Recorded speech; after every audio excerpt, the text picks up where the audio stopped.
Hello বন্ধুগণ, কথা আজকের পর্বে দেখতে পারবেন অগ্নি কথাকলিকে ধরে বলে, কথা তুই তাড়াতাড়ি কথা বল, তা না হলে আমি তোকে ছাড়া বাঁচব না। কথা তোর এত অভিমান, তুই আমাকে ছেড়ে চলে যাওয়ার সিদ্ধান্ত কিভাবে নিলি?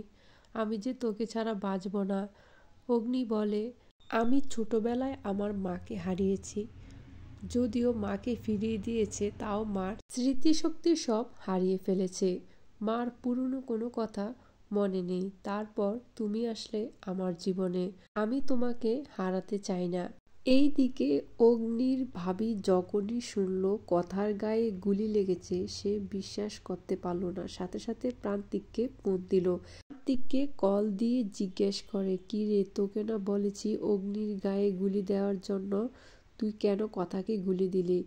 বোন, আমার ভুল হয়েছে, আমার সাথে আর কথা বলবি না, কয়েকদিন আমি দেশের বাইরে থাকবো। এই কথা বলে ফোনটা রেখে দেয়। আর এইদিকে অগ্নির ভাবি কথার গায়ে গুলি লেগেছে কথা শুনে সে আনন্দ আত্মহারা হয়ে গেছে। সে ভাবতে লাগলো, কথা যদি মরে যায় তাহলে এই বাড়ির সকল দায়িত্ব আমার, সবাই আমার হাতের মুঠোয় থাকবে, আর আমি এই বাড়িতে রাজ করব। এই কথার জন্য আমি কোনো রাজ করতে পারিনি। যাক, ভালোই হয়েছে।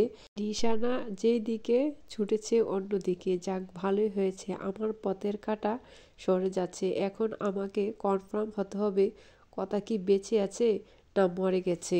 অগ্নি বলে, যতক্ষণ কথার জ্ঞান না ফিরে আমি এক পায়ে দাঁড়িয়ে থাকব।